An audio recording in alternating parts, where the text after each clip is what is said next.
একটি দিন এক এক রকম। আশা করছি সকলে ভালো আছেন। আমার একটি নতুন ভিডিওতে আপনাদের সকলকে স্বাগত জানাই। সময় তখন 9:30 মতো বাজে।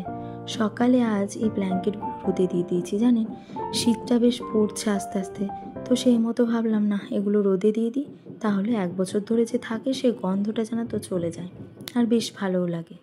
তারপর সময় অনেকখানি হয়ে গেছে, আমার নিজের সমস্ত কাজ, মেয়েকে খাওয়ানো সব কিছু কমপ্লিট করে এবার রান্নার দিকে চলে এসেছি।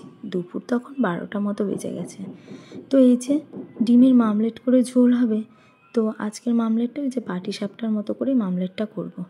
গোটা ডিম উল্টানো তো আমার কাছে দুঃসাধ্যকর, তো পাটিসাপটার মতো এই ডিম উল্টানো তো যা হোক পারি, তবু জানেন তো প্রথম 2-1টা ডিম আমার এরকম হবে, সে যতবারই আমি করি না কেন। এই প্রথম ডিম কি দ্বিতীয় ডিমটা আমার কিছুতেই আমি উল্টাতে পারি না। তো প্রথম ডিমটা একদমই পুরো ঘেটে গেল, কোনো মতো ভালো হলোই না। দেখুন কীরকমই যেন একটা হয়ে গেল ডিমটা, ভালো মতো কিছুতেই পারলাম না উল্টাতে। তারপর 2টো ডিম করেছি, সেই 2টো ডিম মোটামুটি মতো হয়েছে। তারপরে এই যে তৃতীয় ডিমটা ভাজতে দিয়ে দিয়েছি, এটাও একটু ভালো মতো বেশ হয়েছে। তো আমার কাছে এই ডিম ভাজাটা মানে দুঃসাধ্যকর মনে হয় এক এক সময়, কিছুতে উল্টাতে পারে না। কত সুন্দর উল্টাতে পারে যারা পারে, কিন্তু আমি কিছুতে পারি না জানেন। প্রথম ডিমটাকে তো 2 টুকরো করে দিলাম, ভাজাটা একদমই বাজে হয়েছে বলে। কি জানি না, আমার কাছে এই ডিম উল্টানোটা মনে হয় বড় বেশি কঠিন কাজ। মামলেট করে যেটা খাই গোল করে, সেটা তো উল্টাতে পারিই না, একদমই বাজে হয়ে যায়। আর এটা যদিও বা পারি, তাহলেও প্রথম 2টো ডিম আমার খারাপ হবে সে যখনই আমি করতে যাই। তারপরে যে লাস্টের ডিমটা দেখুন কি সুন্দর হয়েছে, পাটিসাপটার মতো, আর কি ফুলে উঠেছে ডিমটা যখন ভাজছি তখনই। আর এটা একটু আঁচ কমিয়ে ভাজতে হয়, নাহলে ভেতরটা জানেন তো কাঁচা থেকে যায়, ভাজ করে তো সেজন্য। তারপর ডিমটা এইরকমভাবে আমি ঝোল করে নিয়েছিলাম, মশলা কষিয়ে যেমন ডিমের ঝোল হয় তেমনই করে নিয়েছিলাম।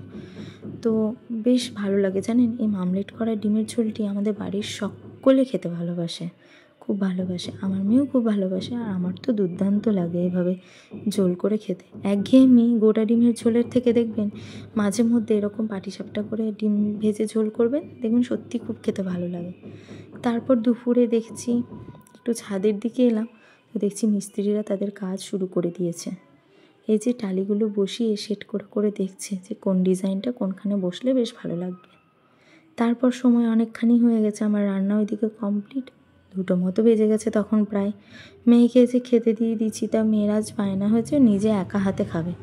কাল একটা নিমন্ত্রণ বাড়ি ছিল, সেখানে গিয়েছিলাম, তো সেখানে নিজে হাতে খেয়েছে বলে ও নাকি অনেক বড় হয়ে গেছে। তা আজকে বললো মা আমি নিজে হাতে খাবো, কোনো কিছু নিজে হাতে খেতে চায় না। তো আজকে যখন বললো তখন ছেড়ে দিলাম, 2-1বার এরকম করে ছেড়ে দিলে আস্তে আস্তে শিখে যাবে মনে হয়। তারপর দুপুরের খাওয়া দাওয়া সেরে ঘুমিয়ে নিয়ে এই যে সন্ধেবেলা এখন পড়তে বসে গেছে। পড়তে বসলেই আগে মেয়ের আমার রং করা চাই, না হলে আঁকা চাই। যে কোনো কিছু একটা করবে তারপর পড়া শুরু করবে।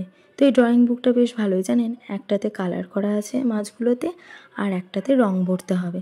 এতে করে কি হবে, ওর কালার সম্বন্ধে অনেকটা জ্ঞান হবে। আর মাছগুলোও বেশ ভারী সুন্দর জানেন, নামও দেওয়া আছে, আবার রঙগুলো বেশ সুন্দর। তো চলুন আজকের ভিডিওটি এখানেই শেষ করছি। দেখা হবে আবার নতুন কোনো ভিডিওতে, নতুন কোনো একটি দিন নিয়ে। ততদিনে সকলে ভালো থাকবে।